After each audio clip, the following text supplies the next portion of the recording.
Buka hati tu jahatmu, berserah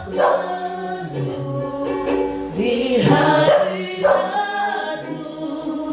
kau ambil alih seluruh hidupku di altarmu, menyembahmu di altarmu, menyembahmu. Haleluya. Shalom. Salam Hypergrace. Salam Hypergrace. Kalau tadi ada kesaksian dari Jali, saya katakan luar biasa juga mamanya dan ibu, karena memotivasi kita, dan ternyata Ayub juga selalu mengenalkan kasih karunia. Amin. Nah, memang tanpa kasih karunia, belas kasihan Tuhan, segala sesuatu kita hadapi akan sulit. Tapi ya kita semua sudah mengalami pertolongan Tuhan, kasih karunia Tuhan. Oleh sebab itu saya juga mengajak kita supaya tetap mengenalkan kasih karunia Tuhan Yesus. Amin. Karena Tuhan Yesus juga melampaui segala akal. Dia akan tahu akan hati, pikiran kita, maksud kita, rencana kita, semuanya hanya menurut kasih karunia Tuhan Yesus. Saudara, topik yang saya sampaikan hari ini yaitu Bait Allah vs rumah berhala. Mungkin saudara ada yang belum paham tentang Bait Allah dan rumah berhala, karena banyak orang Kristen hanya mengerti rumah berhala untuk berguil dan setara dengan itu. Saya tidak menyebut penyebab patung itu yang setara dengan kuil, biasa berarti yang kuil. Saudara, masih orang Kristen belum memahami secara rohani tentang Bait Allah dan rumah berhala yang disampaikan oleh Roh Kudus, mulanya kepada rasul-rasul. Saudara, kita mulai dengan kami baca dalam 2 Korintus 6 mulai 15. Siapa yang sudah dapat? Baca. 2 Korintus 6 Mulai ayat 15. Persamaan apakah yang terdapat antara Kristus Iya. dan Hiler? Ya, Apakah bagian bersama orang-orang percaya dengan orang-orang tidak percaya? iya, Apakah hubungan baik Allah dengan berhala? iya, Karena kita adalah baik dari Allah iya, yang hidup menurut firman Allah ini. iya. Aku akan diam bersama-sama dengan mereka dan hidup di tengah-tengah mereka. Terus? Dan aku akan menjadi Allah Iya. mereka dan mereka akan menjadi umatku. Iya. Saudara, tapi sebelum ayatnya juga itu, ya, persamaan apakah antara kebenaran dan kedurhakaan? Tidak ada, saudara. Orang beriman tak beriman tidak ada. Saudara, sebenarnya Bait Allah yang dimaksud secara rohani oleh Rasul Paulus yaitu tempat kudus buatan tangan manusia. Kenapa saya katakan demikian? Stefanus kalau waktu dirajam, dia katakan di mulai ayat kisah 7 ayat 44, sebenarnya dasar buatan tangan manusia itu mulanya kemah yang dibuat oleh Musa, itu melalui petunjuk Tuhan.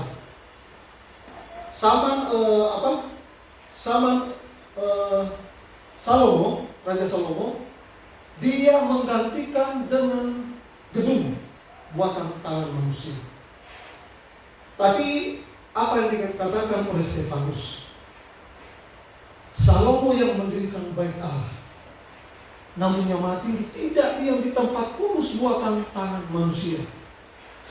Genaplah nubuatan Yesaya. Langit adalah tahtaku, bumi adalah tumpuan kakiku. Rumah apakah yang kamu dirikan untuk aku? Hai kamu yang tidak bersunat hati dan telinga, kamu sedang menentang Roh Kudus. Kenapa? Roh Kudus mana? Kita ini bait Allah. Yes. Kalau 1 Korintus 16 itu, bukankah kamu adalah bait Roh? Dan Tuhan seperti saya sudah mengatakan tadi, aku akan diam di tengah-tengah mereka. Lalu Stefanus dirancang dulu, karena orang itu tersinggung. Apalagi yang diberikan kepada Salomo, anak Daud, yang banyak berbuat tentang kedatangan Tuhan Yesus. Ternyata orang tidak diam. Itu sama halnya dengan Rasul Paulus di Athena kisah 17 ayat 24. Dia katakan bahwa Allah yang menciptakan langit bumi laut dan segala isinya tidak diam di kuil-kuil buatan tangan manusia. Sama enggak? Dengan dikatakan Stefanus. Sama enggak? Kalau mau diam di mana? Kotoran. Yes. Paulus Apolos menanam menyiram. Yang mereka bangunan Allah yaitu kita. Itu 1 Korintus 3 ayat 9. Kamu adalah ladang Allah, bangunan Allah. 1 Korintus ayat 16. Kita ini adalah bait Allah. Saudara. Itulah sebabnya kita beribadah menurut Roh. Karena Roh itu adalah Roh. Jangan kita lagi beribadah menurut hukum Taurat, saudara. Yohanes 4 ayat 21 sampai 4 sudah tahu bahwa akan datang saatnya penyembah benar akan menyembah dalam roh dan kebenaran. Karena Bapa adalah roh. Jadi bukan lagi menyembah hukum Taurat. Roma 7 ayat 6. Dan pada adanya bukan dan melencaran baru menurut roh, bukan cara lama menurut hukum Taurat. Seperti dalam 2 Korintus 3 juga ayat 6, Rasul-Rasul menjadi pelayan perjanjian baru yang tidak terbuat dari hukum terus, tapi dari roh. Saudara. Nah kita beribadah menurut kalau dalam terjemahan tadi di mana saja. Jadi bukan seperti dikatakan Tuhan Yesus, bukan di Yerusalem, di bait Allah itu, dan bukan di atas gunung, tetapi di mana saja. Di rumah kita, di mobil, tempat pekerjaan. Kalau kita ada berpikiran berdiri ke atas, itu sama dengan kita sudah berubah. 2-3 orang berbicara tentang Yesus. Bukan pola hukum Taurat, saudara. Bukan lagi demikian. Dan kita mulai pola perjanjian baru. Itu pola roh, karena hukum itu ada pasal dia mengingatkan hukum Taurat mematikan. Itu roh pola perjanjian baru itu menghidupkan. Jadi sekali, makanya saya keluar, saudara. Saya keluar.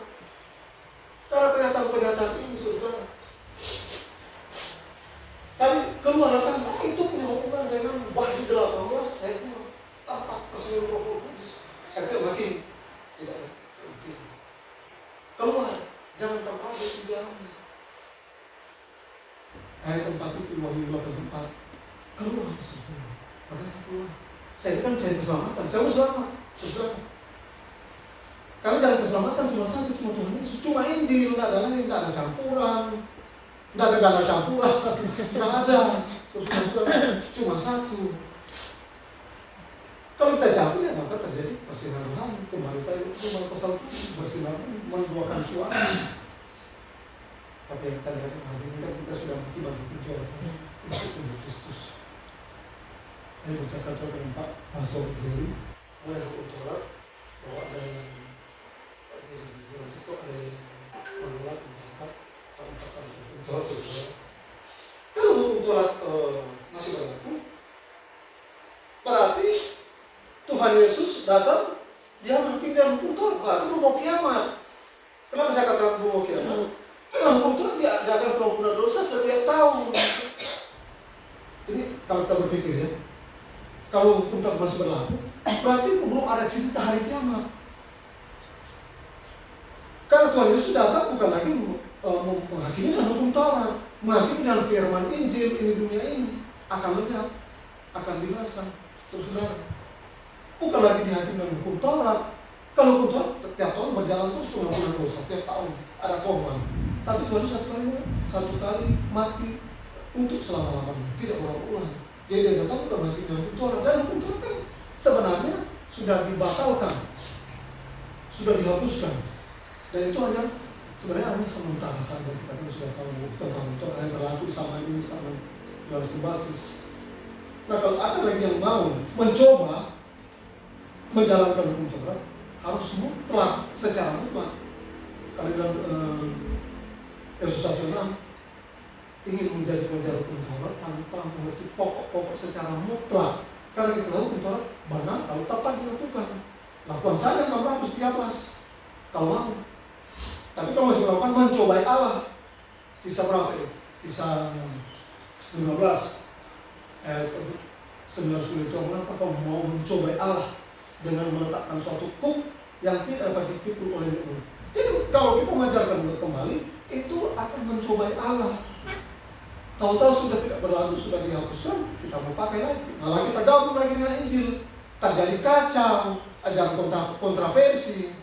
Kan Matius 5 seperti yang sering saya katakan, 21-38 itu kan, firman Taurat, firman Yesus, beda. Teruslah, kalau kita ajarkan sama-sama itu, ajaran kacau. Jadi kita telah hadir, puji Tuhan.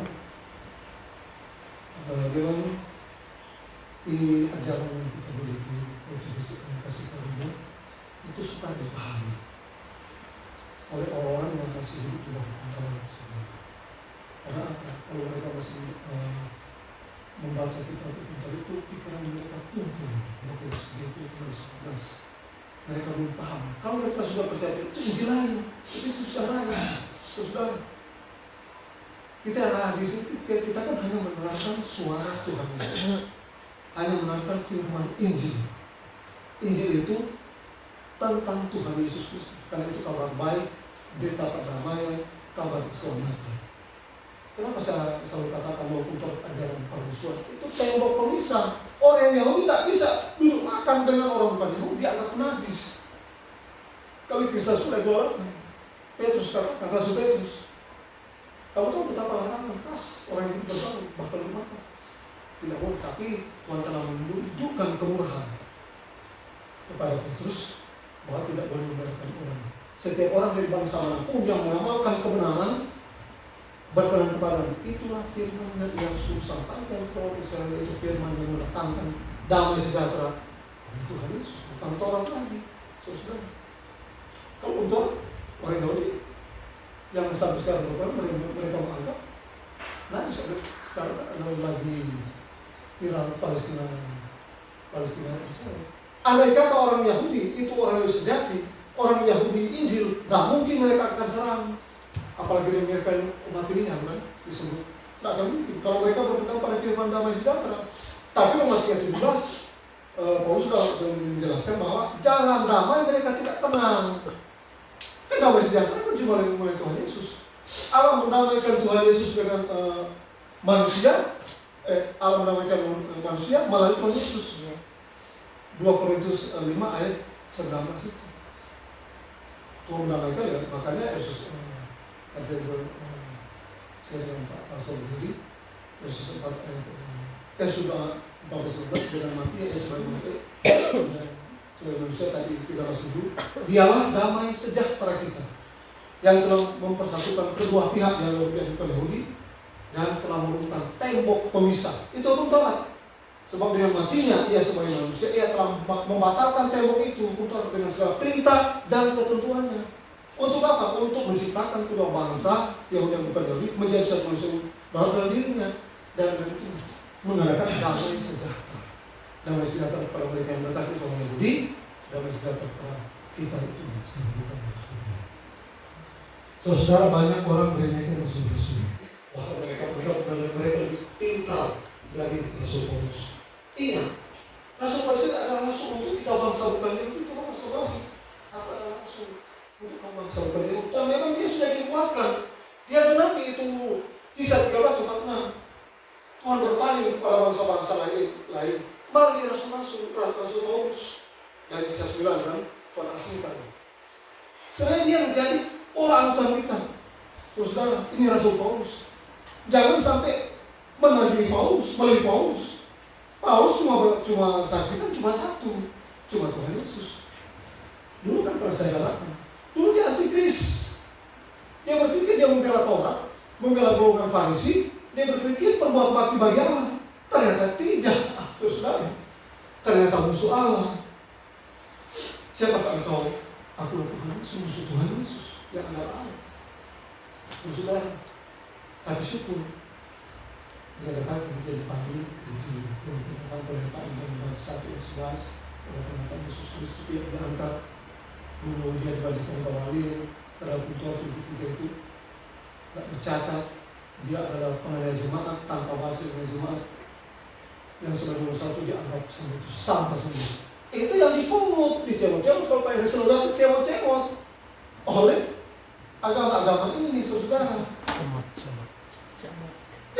Jangan sudah percaya kepada kita cemot lagi. Campuran itu ragi, kalau nggak terima itu ragi. Sedikit ragi mengandung seluruh adonan, saudara. Dia cuma satu Taurat, tapi semua sering itu rusak. Kan dari terima ayat mulai satu itu, jangan memberi perhatian untuk pahaman. Ayat 4 kamu lepaskan Kristus jika kau mengatakan kepada dari simpangan. Kamu hidup luar kasih kamu. Itu sesuatu. Cuma yang anehnya mereka punya buah senjata. Matius 19:18 dengan Roma 3 ayat 31. Aku langsung bukan jangan dilihat. Sebenarnya yang dimaksud oleh Tuhan yang tidak ditiadakan itu kita para nabi. Lukas 24 ayat 44, semua yang tertulis tentang aku dalam kitab Taurat tertulis tentang aku. Kitab Taurat, kitab Mazmur, itu digenapi. Tapi hukum itu dibatalkan. Karena itu tembok pemisah, orang itu tidak mampu, saudara. Dalam Roma 3 itu ayat 31 itu, adakah membatalkan hukum tata iman? Tentu tidak. Yang dimaksud karena iman yang bisa Tuhan itu tidak dibatalkan. Karena Roma 10 ayat 32-34 saja kan Tuhan membuktikan bahwa dia adalah Allah, tidak ada tertulis tetapi bahwa ada Allah. Sedangkan kitab suci tidak dapat dibatalkan. Jadi kalau Tuhan bicara tentang Taurat kontra. Ibrani 7 suatu hukum yang dikeluarkan dan dibatalkan akan kontra dengan itu ya sudah mengenai kontra. Tapi sudah tidak kontra yang digenapi itu perbuatan para nabi. Bapak Profesor katakan tidak sudi di PL itu tentang berbicara tentang Tuhan Yesus. Dan kita tidak perlu ragu khawatir untuk Tuhan Yesus karena sudah dibuatkan dulu. Waktu dalam kandungan selesai saksikan lalu datang kandungan dia lahir meninggal itu perbuatan semua sampai disalibkan sampai sudah selesai kata sudah selesai itu perbuatan para nabi itu. Apa yang Tuhan kerjakan perbuatan para nabi semua. Jadi kenapa saya percayakan Tuhan Yesus? Saya tidak ragu. Karena punya dasarnya mulanya Abraham oleh keturunanmu semua bangsa di muka bumi. Karena Rasul pada zaman Galatia ayat 8 janji kepada Abraham olehmu semua bangsa di muka bumi. Injil terlebih dahulu diletakkan kepada Abraham oleh keturunanmu semua bangsa di muka bumi. Yaitu Tuhan Yesus. Maka itu ada silsilah kan. Itu silsilah mulai dari Adam sampai Yusuf. Itu tuh Injil, itu tuh janji. Saudara, hukum Taurat tidak bisa membatalkan itu pertama Pak Pula, sedangkan hukum Taurat benar apa yang disampaikan oleh Pak Pastor. Setelah 430 tahun dijajah di Mesir, baru adanya hukum Taurat lewat suku Lewi, anak Lewi yaitu Musa. Tetapi janji kepada Abraham itu Injil, Tuhan itu tidak bisa batal. Seharusnya hukum itu harus dibatalkan supaya janji berlaku. Sebenarnya, saudara. Dan kenapa hukum ini sudah rancangan Tuhan? Karena kenapa ada hukum Taurat ada juga, saudara? Karena Tuhan Yesus akan genapi, Dia menebus mereka yang takluk kepada hukum Taurat. Dan saudara harus ada hukum Taurat. Karena sebentar Tuhan akan tebus. Inilah rahasia rencana. Bukan dalam Roma 11 ayat 30 itu, oh alangkah dalamnya hikmat. Sungguh tak terserah jalan. Amen. Yesus adalah hikmat Allah, karena bagi yang percaya 1 Korintus ayat 24. Bagi yang percaya, bagi orang yang bukan Yahudi, Yesus hikmat Allah, kekuatan Allah. Kolose 2 dibilang dia tersimpan segala harta hikmat dan pengetahuan. Dan harus katakan dalam 1 Kolose 1:28, dia yang kami beritakan, dia itu Tuhan Yesus, berarti itu orang kami jadikan nasihat untuk memimpin tiap-tiap orang kepada kesempurnaan dalam Yesus. Makanya bukan dalam Yesus. Segala makhluk bertekuk, segala lidah mengaku Tuhan sudah Tuhan sendiri. Dan apa yang kita sembah selain dalam Yesus. Kita tidak sama. Dasar kita kuat. Mulai sekali mulanya dari Abraham, perbuatan Abraham. Kita tidak perlu ragu, tidak perlu khawatir. Sedangkan orang Yahudi punya dasar Taurat, mulai Musa, tidak bisa disamakan mulai Tuhan. Tidak ada dibenarkan kalau 80 tahun. Tidak ada. Selain hanya melalui Tuhan Yesus. Tuhan Yesus katakan yang pertama orang Yahudi, Tuhan menyampaikan kebenaran. Akulah jalan kebenaran dari orang-orang gereja makhluk. Tapi sayangnya banyak yang tidak tahu, mereka campur dengan ragu sedikit, dimasukkan dalam Yahudi. Karena agama berusaha untuk menghampiri seluruh dunia. Apalagi kita bangsa bukan Yahudi, kita tidak termasuk dalam hukum yang diberikan oleh yang memiliki hukum Taurat, yaitu orang Yahudi. Itu Roma 9. Yang mereka memiliki hukum Taurat, janji-janji menurunkan Mesias, mereka itu. Kita bangsa bukan Yahudi, Yesus bersebut, kita tidak termasuk di dalam itu. Kita termasuk di mana? Yesus dia ayat 6. Oleh berita Injil, bangsa bukan Yahudi turut menjadi ahli waris, anggota tubuh, peserta dari janji yang diberikan dalam Tuhan Yesus. Makanya kita tahu itu di satu nama Abraham, kita juga ada ahli waris. Yang dimaksud dari Abraham itu iman. Dia beriman pada akan datang. Itu yang kita ikut. Karena dia walaupun ya sudah tahu Abraham dan sekolah dulu sudah tahu kan. Kalau pikir kan Ishak sudah beli kembali, tapi janji itu tetap berlaku karena Tuhan Yesus turun dari Ishak, bukan dari Ishak. Abraham Ishak dan Ishak ke laut, tidak juga ke laut dan seterusnya kepada Yusuf. Itulah yang telah kita miliki bersama-sama. Kita percaya Tuhan Yesus. Dan kita percaya tidak mungkin gagal, tidak mungkin, tidak yang mustahil bagi Tuhan Yesus. Sejarah apapun tidak bisa membantah. Kalau Bapak Bali, saya berkunjung di sana bersama gereja Lombok, yang dikatakan mereka itu tidak membantah. Saya cuma kembali dengan perubahan. Tuhan memanggil orang yang boleh. Yang seperti itu. Saya katakan, saya bukan panggil kamu yang rendah ini. Panggil pimpinan kamu, datang ke saya kamu. Oh, ya, karena kamu dari depan saya itu datang ke saya punya keyakinan kalau kita semua berada di bawah kasih Tuhan. Yes. Tidak mungkin pikiran manusia mengalahkan orang yang diberikan kasih Tuhan. Ini kan mereka sudah berarti pemberian langsung, pernyataan langsung. Matius 13 ayat 11, kepada kamu diberikannya untuk mengerti rahasia kerajaan surga. Rahasia kerajaan surga sama Tuhan Yesus. Amin. Haleluya. Dari Adam sampai ke sebelum Abraham itu tersembunyi dari abad ke abad, tersembunyi. Kan padahal kan Tuhan sebelum Abraham Kristus sudah ada. Memang dari Adam sampai bapaknya Abraham itu tersembunyi. Nanti Abraham mulai terkuat, tapi masih melalui nubuatan oleh keturunan Abraham. Dari Abraham dulu sampai ke Nabi Daud berbuat tentang kedatangan. itu sebenarnya. Tapi baginya baru sama-sama mau nampak. Tapi kita ada sekarang, kita percaya nubuatan telah digenapi oleh Tuhan Yesus dan wujudnya Allah adalah Tuhan Yesus. Dia gambar. Yang kita sembah adalah wujudnya, sudah wujud sekarang. Tidak perlu kita diajarkan untuk mengaminkan lagi Kolose 2 ayat 9. Tidak perlu. Sedang wujudnya ialah Kristus. Yang kita sembah yang wujud dulu nubuatan, dulu sama-sama siapa itu Yahweh, sekarang sudah wujud. Kita bersyukur hidup di zaman Tuhan Yesus sama kasih karunia. Saudara, dan firman-Nya masih benar. Nah, sebentar akan kembali ke orang Yahudi. Seperti Roma 11 itu akan kembali. Karena orang Yahudi secara Yahudi diselamatkan oleh kasih karunia. Demikian sisa pelintaskan Roma 11:5. Demikian sekarang sisa pilihan kasih karunia. Bukan tidak hidup dalam putar, hidup dalam kasih karunia, Injil kasih karunia. Makanya mereka akan Injil mau kembali, setelah kembali Israel diselamatkan.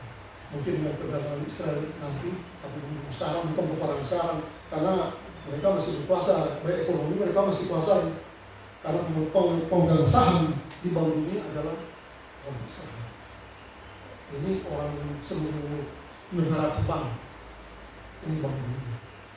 Jadi dari akar dulu, dari akar rumput, operasi pinjam ke bank, bank swasta pemerintah pinjaman ke bank BI pinjam ke bank dunia. Sedangkan yang pemilik saham terbesar adalah orang Yahudi. Itu Bill Gates, salah besar dengan Bill Gates. Mereka itu memang teknologi canggih di dunia adalah Israel Indonesia. Tapi saya tidak berbicara tentang mereka. Sebenarnya memang yang saya sampaikan hari ini cuma ada 3 topik: Israel jasmani, Israel roh, karena lagi viral kan Israel dengan Palestina. Dan yang satu lagi saya terima itu yaitu ajaran guru palsu, ajaran palsu vs ajaran guru palsu. Saya tidak bisa sampaikan karena banyak sekali juga ayat-ayat palsu mengajarkan hanya satu, dan ajaran guru palsu apa ajaran mereka? Taurat, saudara. Dan ada lain yang dimaksud secara rohani. Karena sebenarnya Tuhan kan sudah mencoba, hai kaum pemimpin buta. Orang buta untuk orang buta, kedua masuk ke orang. Karena mereka mengajarkan hukum lain, yang lain mereka abaikan. Saudara, harus mutlak. Dan syukur kita sudah tidak lagi bawa kuntur. Sekarang kita telah di bawah kasih karunia. Jadi saya tidak percaya kita semua yang hadir hanya mendengarkan suara anak domba Allah. Suara Yesus. Terima kasih. Mungkin sebentar Pak akan meneruskan. Kiranya kasih karunia dan damai sejahtera dari Tuhan Yesus menyertai kita semua. Salam, hai Tuhan. Haleluya. Salam hai Grace. Haleluya.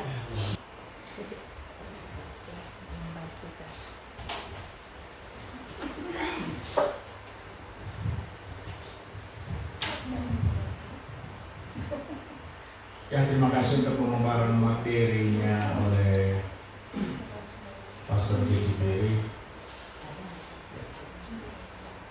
Memang seringkali kita saat ini diperhadapkan kepada pilihan-pilihan antara baik teos dan berhala. Soalnya di gereja ini sudah secara fisik gedung sudah dihias sedemikian rupa, dipernak-pernik sedemikian rupa sehingga tampilannya sudah berubah. Yang harusnya gereja itu tempat khusyuk, kita berhubungan dengan Sang Pencipta Yesus Kristus, menjadi suatu zona hingar-bingar, ya, kacau balau. Oke, ada yang menarik. Saya akan coba menggunakan logika biblikal untuk kita belajar ya. Sebelumnya saya ingin berkomentar awal ya, tentang si Puan anak ini ya, si Karen. Saya sudah terbiasa dari kecil, dari dia bayi saya panggil Puan. Nah itu tidak akan bisa diganti lagi. Sampai kapanpun ya dia tetap akan dipanggil Puan. Dan setiap kali berdoa ya, saya hanya mengatakan kepada Bapa Yesus Kristus, buatlah Puan anak mengerti setiap proses kehidupan yang sudah ditetapkan dalam hidupnya. Buatlah dia mengerti ya. Karena pengertian itu jauh lebih hebat, lebih tinggi daripada segala kekayaan dunia ini. Dan itu yang tadi dia saksikan, dan saya teringat bahwa doa saya didengar oleh Yesus Kristus. Ya. Oke ya. Jadi ada satu lagi kesaksian di ruang TikTok. Sekarang hampir setiap hari ya, kalau saya tidak keluar berarti saya di TikTok.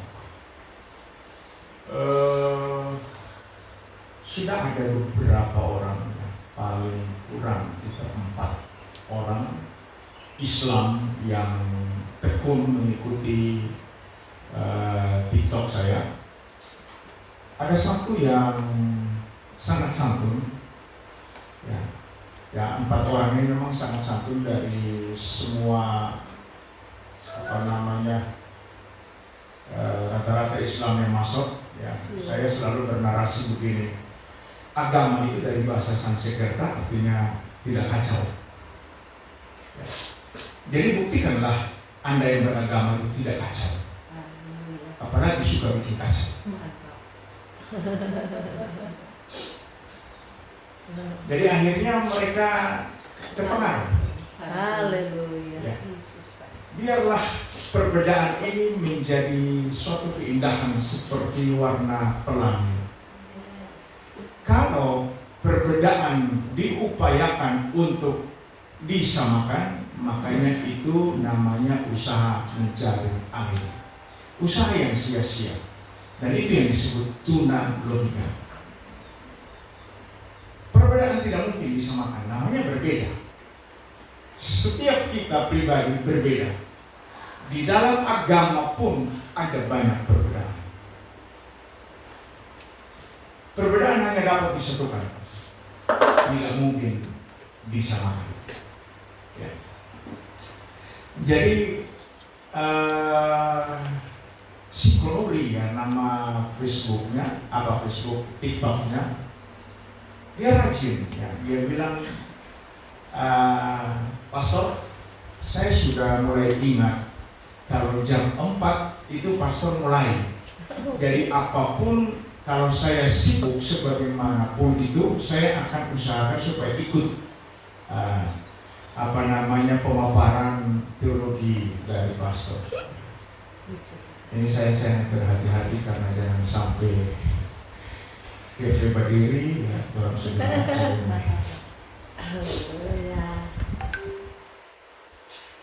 dan saya memang tegas kalau mau masuk dan hanya berdebat, saya kasih turun. Saya nggak pusing. Ada pendeta yang masuk dan mulai menuding. Ada yang memang ini GPI kacau. Gembala GPI saya tahu. Ini dia tulis di message di bawah. Bro, itu paling harga berapa sekarang peyote? Ampun. Ini otaknya memang apa saya? Oke ya, jadi kembali ke Islam ini, dia membuat statement yang kemarin saya merinding. Dia bilang, Pastor, banyak ruang TikTok yang saya ikuti, room TikTok, semuanya isinya debat, dan saya tidak mendapat edukasi dari ruang-ruang TikTok, baik Kristen maupun Islam. semuanya hanya saling menyerang. Tapi ruangan ini berbeda. Ya, ini ada pembelajaran sehingga kita bisa lebih memahami. Ya, kalau pastor karena memang Kristen jadi memberikan penjelasan berdasarkan Alkitab. Ya, dia sudah mulai ucap biblikal. Dan ini bernarasinya sangat santun, nalarnya main banget, ya, sederhana, cara memaparkannya tapi logis, ya.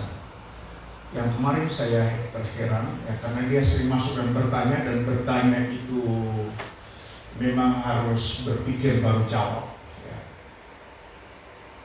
Dia bilang begini, Pastor, kalau Pastor bisa menjawab pertanyaan ini, saya akan pertimbangkan untuk jadi pengikut Yesus.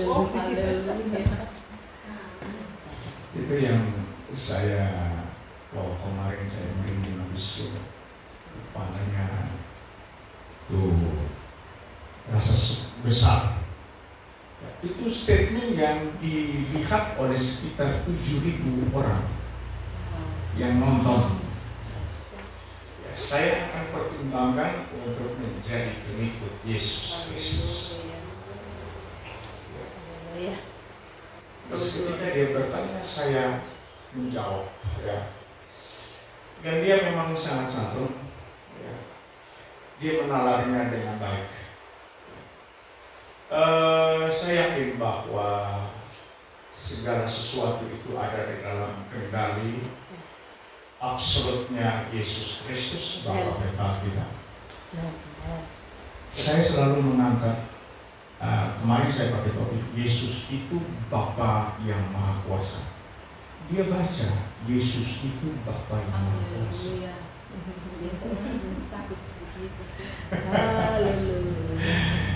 Jadi Alkitab memang mengatakan bahwa semua lidah akan mengaku Yesus Kristus adalah Tuhan, adalah Yahweh itu sendiri. Ya. Jadi marilah kita belajar untuk memaparkan kebenaran biblikal. Ya. Saya katakan berulang-ulang, mari kita melihat perjanjian lama itu hanya berisikan nubuatan. Penggenapannya ada di perjanjian baru. Dan sebagaimana kita melihat perjanjian lama, ya, kita harus lihatnya dari perspektif perjanjian baru. Ya. Yesus itu adalah Yahweh. Itu dari perspektif perjanjian baru. Kalau Anda berbicara dari perjanjian lama, maka orang Israel menolak. Saksi-saksi Yehova menolak. Karena mereka sedang menunggu penggenapan nubuatan itu. Ya, saya membaca sebuah artikel ditulis oleh Profesor Peter, apa namanya ya? Peter, saya lupa. Dia mengatakan bahwa ada 333 nubuatan, total nubuatan tentang Yesus Kristus dalam PL, dan 456 indikasi yang ditulis dalam PL, dan pengujian matematis, ya, itu kenaknya semua tokoh agama besar itu telah diuji, ya, secara matematis, dan jatuhnya tepat semua nubuatan itu pada Yesus Kristus. Mereka menggunakan teori probabilitas, kemungkinan-kemungkinan yang bisa terjadi, dan ujian ini dipakai untuk tokoh-tokoh agama dunia. Dan ternyata semua ujian matematik itu jatuhnya pada Yesus Kristus. Itu tepat. Ya. Luar biasa. Ya. Jadi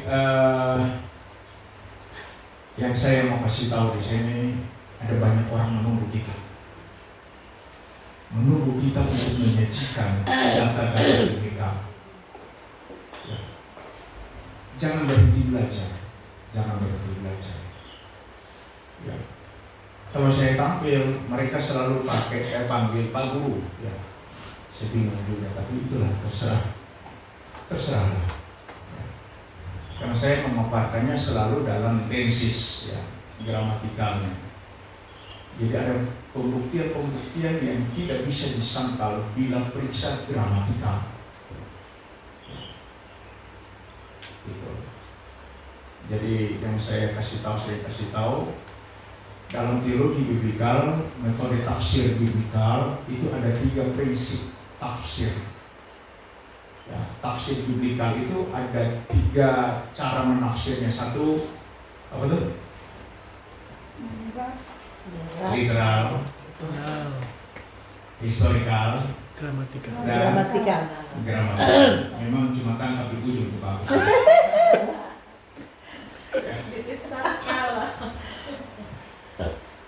Ya. Jadi itu kita harus bisa tangkap persis, ya. Karena antara literal dan historical bisa jadi gap. Literal, historical bisa jadi gap.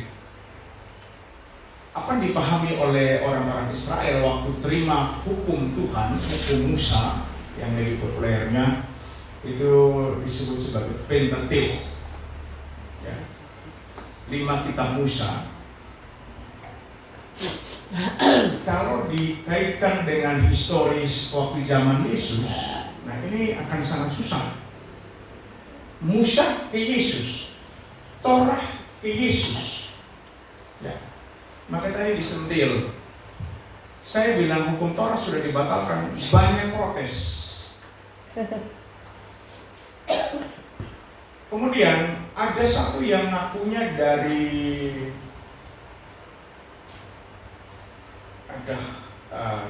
Kristen apa ini? Mesianik.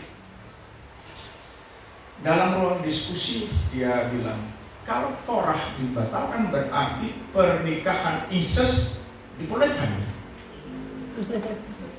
Itu karena otaknya yang kacau. Otak incest.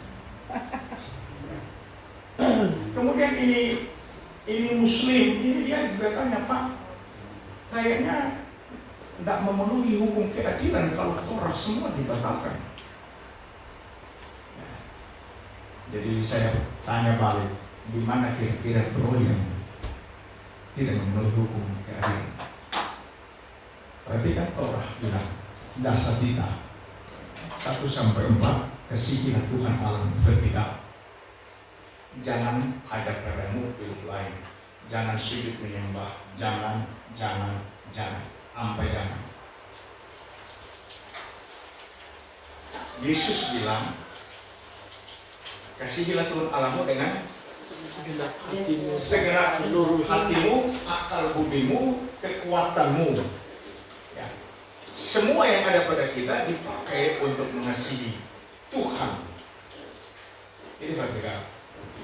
Kalau kita proaktif, karena memang ini kalimat perintah aktif, untuk apa lagi jangan ada padamu ilah lain, jangan menyembah patung, jangan ini, jangan itu. Untuk apa sih? Kan tak perlu kan? Ya. Tapi pastor, itu yang jangan membunuh, jangan berzina, jangan. Lah iya. Alkitab Yesus mengatakan bahwa kasihilah sesamamu manusia seperti dirimu sendiri. Tidak mungkin anak kawin dengan anak diri. Incest perlu nggak? Nggak perlu kan? Karena kasihilah dirimu seperti kasihilah sesamamu seperti dirimu sendiri.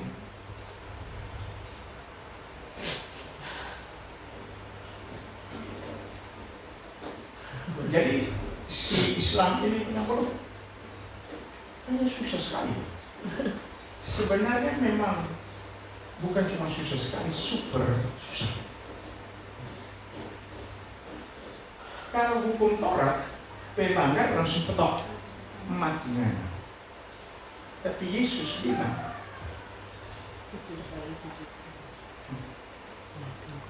kalau saudara mau buat salah, aku harus ampuni berapa kali? 7 kali 70. Nah susah begitu. Cuma dia nggak ada muka, cuma ini saja pemakbar memang. Ya. Nah, kemudian dia bilang begini, waduh, ini kayaknya nggak masuk akal lagi. Bagaimana ini hukuman kalau kasih jelas sesama manusia? Jadi mari kita perhatikan, banyak pendeta salah ajar karena kasih itu dilemahkan. Kasih katanya tidak boleh menghakimi. Saya kasih tahu buka bahasa asing. Justru Yesus mengatakan, coba tolong lihat dulu, buka yang satunya ya, supaya yang begitu. Saya cuma buka satu ya, di yang biasa dibuka. Ya, di ya itu. Oke. Ya, ya itu.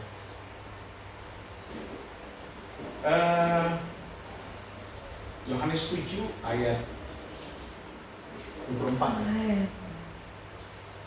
Ini kita lihat. Ada.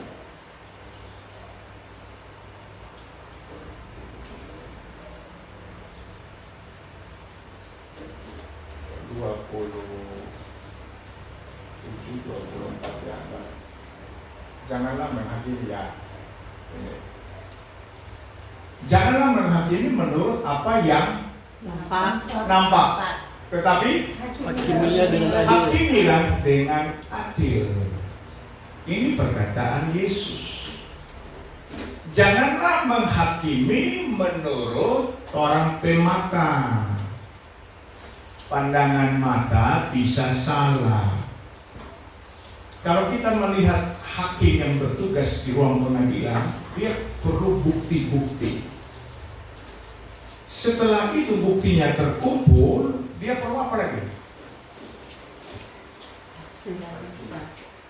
Ya, semuanya ada saksi, oke, semua. Dia perlu apa lagi? Dia perlu buku KUHP. Ya kan? Baru dia ini jatuh hukuman berapa, bukan sesuka-sukanya dia. Paling tidak ada pedoman. Nah kita, bagaimana kita menghakimi dengan benar? Hakimilah dengan adil. Adil ukuran apa? Ukuran firman. Gitu. Jadi orang buka Alkitab, periksa ini. Bersalah di mana firman Tuhan bilang ini dosa, ini salah. Lalu ada banyak orang Kristen, tidak boleh menghakimi, apalagi menghukum. Yesus menghukum, cuma bukan dengan cara Torah. Pulanglah dan jangan berbuat dosa lagi. Itu hukuman. Cuma orang suka lihat hukuman yang sadis-sadis gitu. Oke ya. Jadi marilah kita mempertajam wawasan kita ya, supaya kita bisa melihat dengan tepat. Jangan sungkan-sungkan untuk menghakimi pendeta. Kalau pendeta Caparuni, hakim. Bukan ambil batu dan lempar. Ya. Jangan salah tangkap. Mesti kasih tahu. Kalau dia nggak kasih tahu, itu pendeta lebih kurang aja. Oke, kita balik dulu ke ayat pokok. Ini tadi ada yang menarik di sini. Ya, ayat 15 coba lihat dulu. Iya. Persamaan apakah? Ayat 18. Nah, janganlah kamu merupakan pasangan yang tidak seimbang. dengan orang-orang yang tak percaya. Sebab persamaan apakah terdapat antara kebenaran dan kedurhakaan, atau bagaimanakah terang dapat bersatu dengan gelap? Tidak mungkin. Gelap ya gelap. Kemudian berikut, persamaan apakah yang terdapat antara Kristus dan beliau? Apakah bagian bersama orang-orang percaya dengan orang-orang tak percaya? Mau lagi? Perhatikan Bapak ya, persamaan apakah antara Kristus dan beliau? Oke. Apakah hubungannya baik Theos dengan berhala? Karena kita adalah baik dari Theos yang hidup menurut firman Theos ini. Aku akan diam bersama-sama dengan mereka dan hidup di tengah-tengah mereka, dan aku akan menjadi Theos mereka dan mereka akan menjadi umatku. Lanjut. Sebab itu keluarlah kamu dari antara mereka dan pisahkanlah dirimu dari mereka, firman Tuhan, dan janganlah menjamah apa yang najis. Maka aku akan menerima kamu. Ayat 18. Tolong perhatikan juga ini. Dan aku akan menjadi bapamu, dan kamu akan menjadi anak-anakku laki-laki dan anak-anakku perempuan. Demikianlah firman Tuhan yang Maha Kuasa. Apakah sudah ada yang bisa mengerti?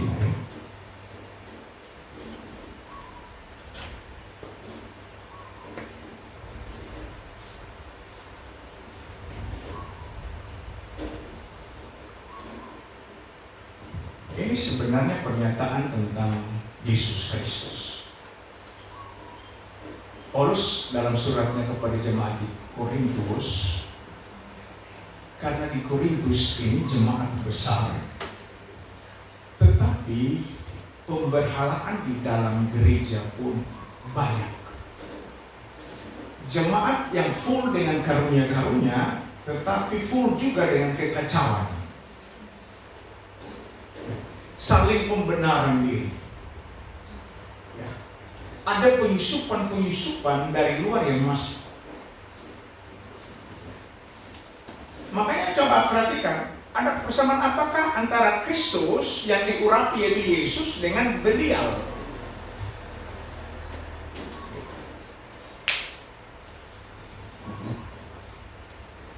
Lalu Paulus mengatakan bahwa tidak tahukah kamu bahwa kamu tubuhmu adalah Baik Allah. ya, baik Theos. Terbiasakan ya. Mabuk.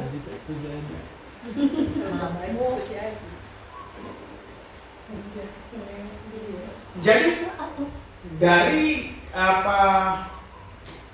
Ka'bah Salomo yang physically, Paulus mengatakan itu baik Theos yang sebenarnya, Ka'bah Theos yang sebenarnya adalah tubuh kita. Tubuh. Ya. Tidak tahukah kamu bahwa tubuhmu adalah Baik Allah. Coba tolong perhatikan. Ini ada yang menarik ya. Oke ya, mari kita belajar ya. Pertajam itu atau cermati, kemudian kita bisa cerdasi. 1 Korintus 3 ayat 16. Semoga Bapak Ibu bisa mencermatinya dengan benar. Tolong baca 2, 3. Yang Allah dan di Theos ya. 2, 3. Tidak tahukah kamu bahwa kamu adalah baik Theos dan bahwa roh Theos diam di dalam kamu. Ayat 17 sambung. Jika ada orang yang membinasakan bait Theos, maka Theos akan membinasakan dia.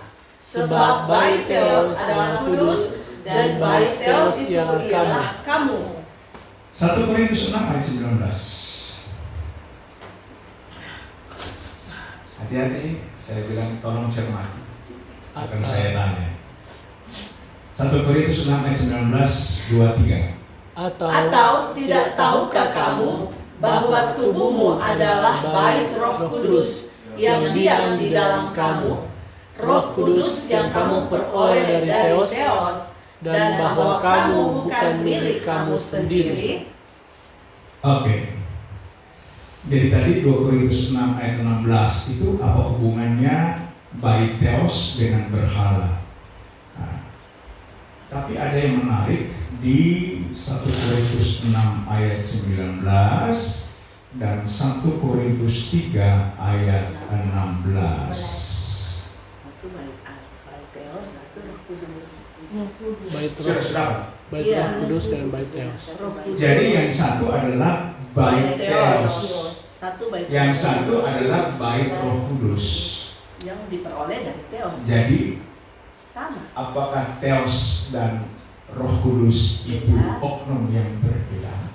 Tidak. Tidak. Itu cara cermat begitu. Ya.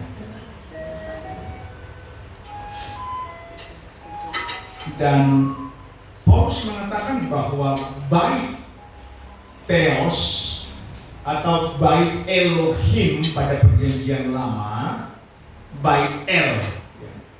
Orang orang dulu bilang misalnya bait El, dan memang dalam terjemahan perjanjian lama bait El. Betul. Ya, ingat Yakub waktu apa dengan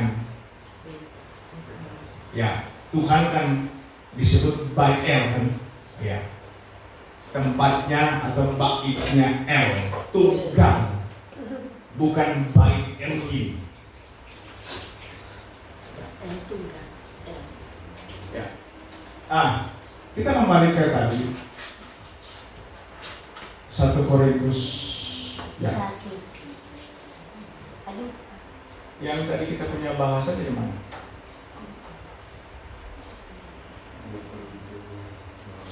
Dua Korintus ya. Ya. Ya, ada yang menarik di sini ya. Bait Theos ya, keluarlah kamu, dan ayat 18 ini tolong diperhatikan. Dan aku akan menjadi bapamu. Oke, tolong terkira. Aku akan menjadi bapamu. Siapa yang mengatakan ini? Aku akan menjadi bapamu. Tuhan Yesus. Theos. Tuhan Yesus. Kok Eva tahu? Tuhan Yesus ada bilang. Oh, yang lain kan belum. Itu orang kan ada bilang. Aku akan menjadi bapamu. Apa hubungannya bait Theos dengan berhala? Ya. Makanya saya disuruh perhatikan di ayat 14 tadi ya, coba. Iya, ayat 14 ya. Ini yang Kristus, oke, 15. Maaf saya ingat. Salah ingat. Persamaan apakah yang terdapat antara Kristus dan beliau? Jadi aku akan menjadi bapamu, kamu menjadi anak-anakku. Aku ini siapa? Tuhan Yesus. Ya Yesus. Ya,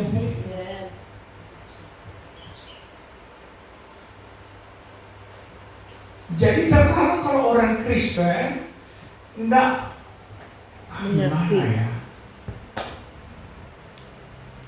Kita bilang orang Kristen malu mengakui Yesus sebagai Bapa, manusia bilang nyanda om.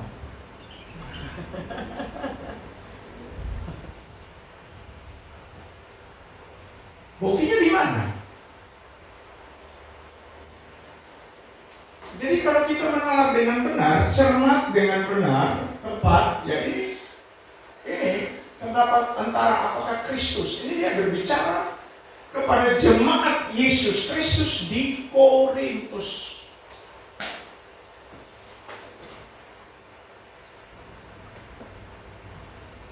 Ini jemaat Yahweh.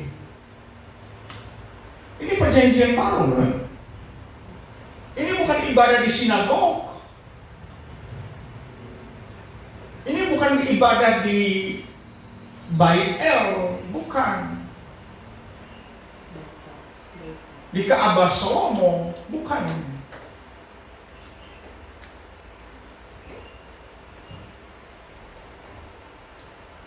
Makanya coba perhatikan narasinya, apa hubungannya Bait El dengan berhala. Kita adalah Bait El. Yang hidup di dalam kita adalah Yesus Kristus. Tuhan Yesus. yang hidup di dalam kita adalah Yesus. ya Yesus yang hidup, dia itu Immanuel.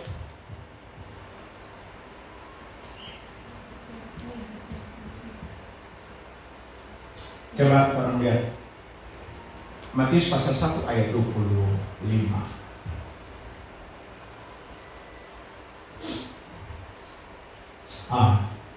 Ayat 20 coba mundur sedikit. 20. Ia akan disebut Immanuel. Immanuel itu di mana? Immanuel 22. Tolong. Saya lupa ingat. Tuhan. Itu dah 23. Artinya Tuhan menyertai kita di mana? 23 ya? Oke.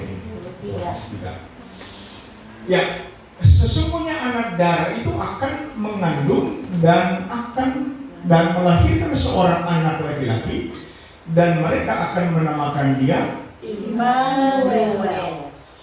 Immanuel. Im dan El. El itu Theos, setara, ya. Tuhan. Im menyertai. Di dalam kata im ada apa? Ada kata amam. Amam, ingat makan saja amam, Oke ya. Jadi amam ini diterjemahkan atau diartikan ada dua arti. Apa tuh? Become dim, tersamar, meredup, dan hidden. Dia tersembunyi. Kapan dia tersembunyi? Kapan dia tersamar? Ya. Kapan dia tersamar? Kapan dia tersembunyi? Kapan? Bagaimana Ibu Lina? Kapan dia yang L itu tersamar dan kapan L itu tersembunyi? Sama waktu dia menampakkan diri dari bangsa Israel waktu Bangsa Israel.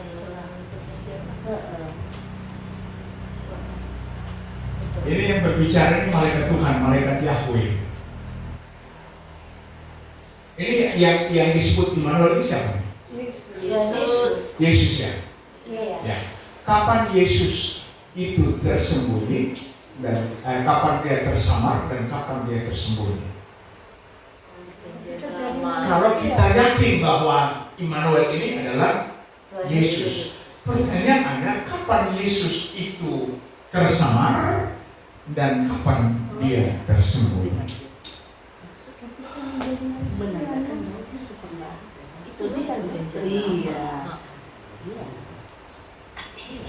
Ini memang harus nalar, ya. Harus ada pertanyaan di situ kapan? Karena Yesus itu disebut Immanuel, yang artinya Tuhan menyertai kita, El menyertai kita. Nah, di dalam kata im ada kata amam yang ada arti dua. Apa tadi? Become dim dan hidden. Jadi kapan dia tersamar? Waktu dia kenosis. Itu tuh orang Yahudi pusing pala berli. Tanya-tanya, apakah benar engkau anak Yahweh, anak Theos? Itu dia tersamar, become dim. Yesus ini tersamar. Nah, kapan dia tersembunyi? Di dalam kita Hidden kapan?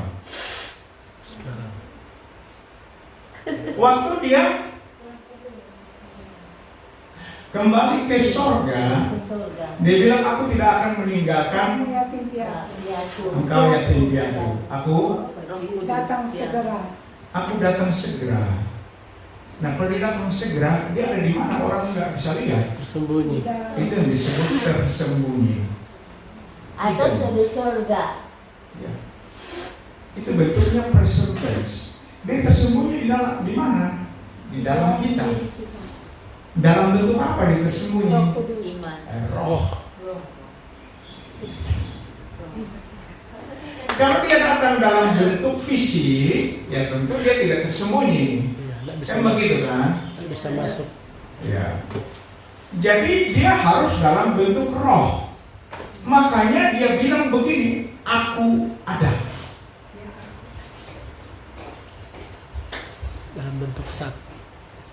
Aku ada. Ego, Ini. aku ada. Itu bentuknya kal imperfect atau verb imperfect, kata kerja yang tidak selesai atau tidak sempurna. Dia ada kapan saja dia ada. Waktu Musa bertanya, itu narasinya dari sana. Bagaimana dengan namamu? Yang ditanya jawab, aku ada di aku ada.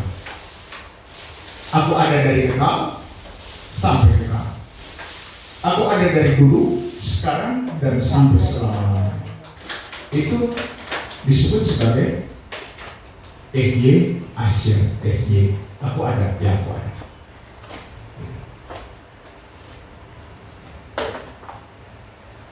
Dalam Ulangan 32 ayat 39, dia bilang begini, akulah dia. Itu semuanya profetik atau profetis. Yahweh mengatakan akulah dia. Kalau kamu tidak percaya padaku, kamu mati. Akulah yang menghidupkan dan mematikan. Coba lihat. Oh, bukan ini. Akulah dia, betul. Lihatlah sekarang bahwa akulah dia. Tidak ada Theos. Elohim kecuali aku. Ini pakai Elohim. Tidak ada Elohim kecuali aku. Akulah yang mematikan dan akulah yang menghidupkan. Aku telah meremukkan, tetapi akulah yang menyembuhkan, dan seorang pun tidak ada yang dapat melepaskan dari tanganku. Lalu Yesus hadir. Ya, Yesus hadir dengan segala kewarasannya. Yohanes 8 ayat 24. Akulah dia.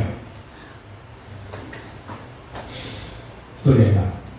Kalau salah ya kita. Ya. Iya. Ya. Yohanes 8:24. Ini Yesus bilang. Karena itu tadi aku berkata, mari kita membaca rame-rame 2-3. Karena itu aku berkata padamu bahwa kamu akan mati dalam dosamu, sebab jikalau kamu tidak percaya bahwa akulah dia, kamu akan mati dalam dosamu.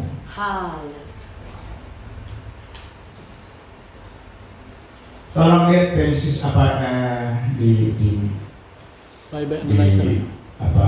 Bible analyzer. Oke, silakan. Baik. 24. Ya, mari kita lihat. Ego ini.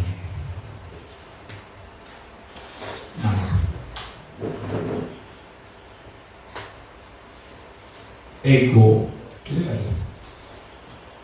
Ya, ini ego. Aku. Jadi ini aku dia. Tesisnya kalau lihat.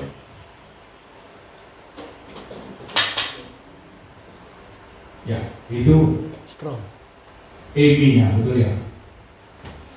Ya, Amy. Ya, present. Ini apa? Ini apa loh? Kerja. Verb. Kata kerja. Coba di sebelahnya, coba mari kita bandingkan ya. Kenapa itu verb? Ini apa? Ego. Ini. Noun. Oke. Ego. Oke. Ini apa? Personal pronoun. Present ini. Ya. Singular. Kata ganti orang. Ya, personal pronoun. Kata ganti orang. Tapi yang satu kata kerja. Aku ada. Unik ya. Aku dan dia, tapi dianya itu kata kerja. Sebenarnya aku ada.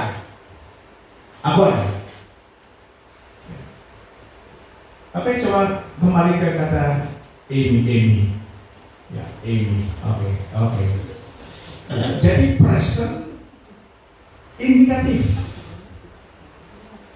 Itu menyatakan apa ya? Fakta. Aku dan dia. Terindikasi. Yang disebut aku dan dia ditujukan kata kerjanya yang mana? Itu yang SJ, aset SJ. Aku ada. Sebab ya ini adalah kata kerja. Luar biasa ya. Yesus mengatakan bahwa akulah SJ, aset SJ itu. Akulah Yod-He, Vav-He itu. Akulah Yahweh itu. Akulah Jehovah Jireh, Jehovah Rafa. Jehovah apa lagi? Jehovah Nisi. Jehovah Jireh. Tapi bukan saksi-saksi Jehovah.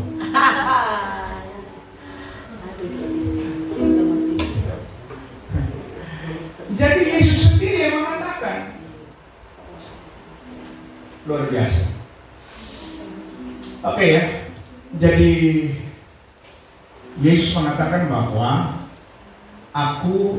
kamu akan menjadi bapamu dan kamu menjadi anak-anak. Jadi hari ini firman Tuhan luar biasa ya. Beda baik Allah dengan berhala. Betul ya Pak? Ya.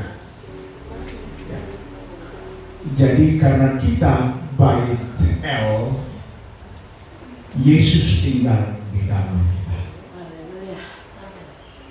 Ya. Dialah Bapa itu. Dialah Roh Kudus itu. Dialah segala sesuatu yang ada dalam kehidupan kita. Amin. Kemarin ada pertanyaan yang konyol. Mereka bernarasi begini.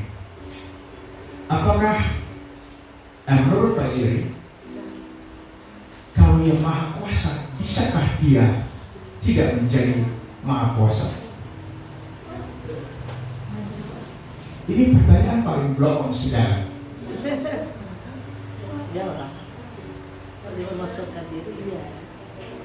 Jadi saya tanya, alasan apa bertanya? Lah kan Allah itu kan maha kuasa. Islam percaya bahwa dia Allahu Akbar. Allah yang maha besar, dia maha kuasa. Bisakah Allah yang maha kuasa itu tidak menjadi maha kuasa? Jadi saya bilang itu pertanyaan paling lokal. Di dalam kekristenan, yang maha kuasa itu dia bisa meredupkan kemahaannya. Dalam kekristenan disebut sebagai kenosis. Dia mengosongkan diri, atau bahasa lainnya meredupkan kemahakuasaannya. Sebab tolong diperhatikan, perjanjian lama karena dosa dia berdiri di kejauhan, namanya transenden. Dia berdiri di kejauhan, tak terhampiri, dekat mampus. Musa membersihkan lereng Gunung Sinai. Orang Islam tidak berdekat, dekat mampus, karena kemuliaannya yang luar biasa. Musa terimpartasi kemuliaannya waktu dia bawa itu dua loh batu, muka Musa bercahaya itu terimpartasi. Nah, supaya jangan mampus ini manusia yang dia mau selamatkan, dia mesti kenosis. Dia mesti jadi Immanuel. Ya, dia harus tersamar. Kalau dia ada abu semua. Nah, supaya dia bisa mati, dia jadi apa lagi? Ayo, selain kenosis, ketika dia mengosongkan kemuliaannya yang tak terkembali, dia kenosis. Supaya dia bisa mati, dia jadi Manusia. Seperti Jadi manusia. dosa. dalam bahasa Latinnya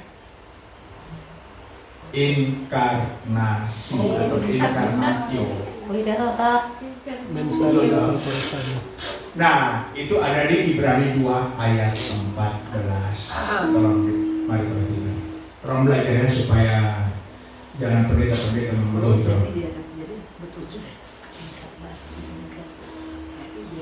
Ayat 14. Ibrani pasal 2 ayat 14. Nah, perhatikan ini. Oke, 2-3 tolong baca. Karena anak-anak itu adalah anak-anak dari darah dan daging, maka ia juga menjadi sama dengan mereka dan mendapat bagian dalam keadaan mereka, supaya oleh kematiannya ia memusnahkan dia, yaitu iblis yang berkuasa atas maut. Ini Thanatos. Tolong lihat teks aslinya Yunani. Karena anak-anak itu terdiri dari darah dan daging, blood and, ini disebut sebagai Flesh and blood. sarx. Yesus itu datang dalam bentuk sarx, daging yang dijadikan dosa. Kenapa? Karena ini alasan biblikalnya. Jadi untuk menjadi, perhatikan narasinya, untuk menjadi sarx dia harus buat apa dulu? Yo. Kenosis menjadi dosa. Untuk menjadi sarx daging dia harus bikin apa dulu? Kenosis. Kenosis. Kalau nyandak kenosis dia tidak mungkin jadi sarx. Nggak mungkin. Kayak Jadi itu logika biblikalnya seperti itu. Tanpa kenosis dia tidak mungkin jadi sarx. Kalau dia tidak jadi sarx, dia tidak mungkin menebus kita. Tidak mungkin. Ya. Nah, ini alasan yang logis biblikalnya ini. Dia harus kenosis supaya dia bisa jadi sarx. Nah, pertanyaan tadi, apakah Allah yang Maha Kuasa itu bisa jadi yang tidak Maha Kuasa? Tidak. Dia tidak mungkin yang Maha Kuasa, dia tidak mungkin jadi tidak Maha Kuasa. Tetapi dia meredupkan kemahakuasaannya, itu logis. Bisa paham? Ya. Orang karena terlalu dungu, kata Rocky Gerung, mereka menolak Yesus Kristus karena mereka mulai menghayal, masa Yesus adalah Yahweh, Tuhan yang Maha Kuasa, jadi manusia. Ada yang jorok loh kemarin, jorok sekali. Ya, si muslimin, ya, penuh dengan muslihat. Dibilang masa Tuhan yang Maha Kuasa kok bisa lahir dari perut yang banyak tainya? Coba. Masa? Kalau Islam kan menjunjung tinggi itu Tuhan. Lalu kalau Tuhan tidak bisa jadi manusia, apa dia punya Maha Kuasa? Apanya yang Maha Kuasa? Betul kan? Ya. Dia Maha Kuasa menciptakan Abha dari partikel tanah terkecil, debu, es, ya, jadi manusia. Seperti bentuk dan rupanya sendiri. Lalu dia datang ambil rupa manusia, katanya jorok. Itu bukan Tuhan yang Maha Kuasa. Ya, karena begitulah cara membina Tuhan dalam tempurung kepala. Ya. Ketika kita membangun narasi Tuhan menurut konsep kita dari bawah ke atas, maka kita akan temukan berhala. Apa yang kita mau, itu yang kita jadikan Tuhan. Bisa tangkap? Karena kita dari bawah ke atas. Bisa kan? Ulangan 29 berkata sebaliknya. Tolong dilihat. Ulangan 29.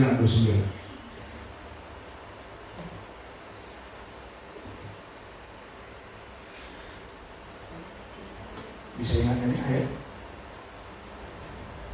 Bisa nggak ayat? Ulangan 29.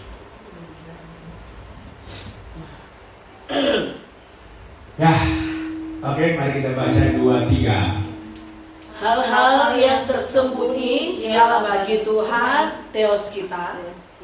Tetapi hal-hal yang dinyatakan ialah bagi kita dan bagi anak-anak kita sampai selama-lamanya. Oke. Jadi hal-hal yang tersembunyi itu urusannya dia. Yahweh punya. Yahweh Elohim. Karena kita baca perjanjian lama, des yang pasangannya adalah Elohim. Yahweh Elohim. Ya, pikiran kita cepat mengatur perputarannya. Yahweh Elohim. Kalau yang dibukakan itu bagi kita. Yang tidak dibukakan itu bagi dia. Ya kan? Dari atas ke bawah, bukan dari bawah ke atas. Itu namanya konstruksi pemberhalaan. Jadi suka-sukanya saja. Ya katanya Tuhan Maha Kuasa. Masa dia bisa jadi manusia? Lalu di mana, kalau saya tanya kali, lalu di mana itu kemahakuasaannya dia? Kalau dia mengambil rupa manusia dia tidak mampu, kan aneh. Ya, di dalam makanya saya sebut mereka adalah tunalogika beluhar. Ya. Mereka itu full dengan jurus belut listrik. Belut listrik ya, belat belik belut, muter, belutnya belut listrik atau belut listrik. Tegangannya luar biasa. Boleh disentuh. Ya, bisa membunuh. Dan ada satu lagi, ubur-ubur api. Ya. Ubur-ubur api tahu nggak? Itu kalau dipakai ombak banyak, kalau waktu angin barat itu banyak. Ubur-ubur api itu punya tentakel beracun, di atas bisa ular kobra, king kobra, dia di atas. Racun sekali. Nah, ular apa sih ubur-ubur kan kelihatannya kan? Pernah tahu nggak ubur-ubur itu bentuknya? Bentuknya jadi seperti tempurung, Ya. kepala kan? Nah, dorang itu seperti itu. Punya kepala tapi isinya racun semua. Sudah tidak ada bisa mikir, yang otaknya itu full dengan tentakel racun. Makanya saya kasih istilah begitu, belut listrik dan ubur-ubur api. Bisanya hanya injeksi racun, suntik racun. Kalau tidak sama, sesat. Tidak sama, sesat. Ya. Oke ya, inilah yang saya dapat sampaikan. Dibilang mau belajar lebih baik. Ya, karena kita adalah para pembelajar, jangan jemu-jemu untuk belajar. Dan Pak Erik itu hari ini kalau bisa para corporate ya dari Pak Erik kita ini hari Jumat jam 8 malam, hari Jumat depan ini Pak Erik akan kembali melakukan pembelaan terhadap Yudas Iskariot, sesi atau sekuennya, ya, sesi 2-nya. Ya itu ditunggu-tunggu dan saya sudah umumkan ke teman-teman di TikTok dan mereka akan tunggu untuk tampilan sekuennya. Ya mungkin akan lebih ramai lagi karena banyak yang sudah mungkin persiapkan untuk menghujat. Jadi siap-siap saja. Oke, kita akan sebuah lagu dan doa syafaat oleh Ibu Riri.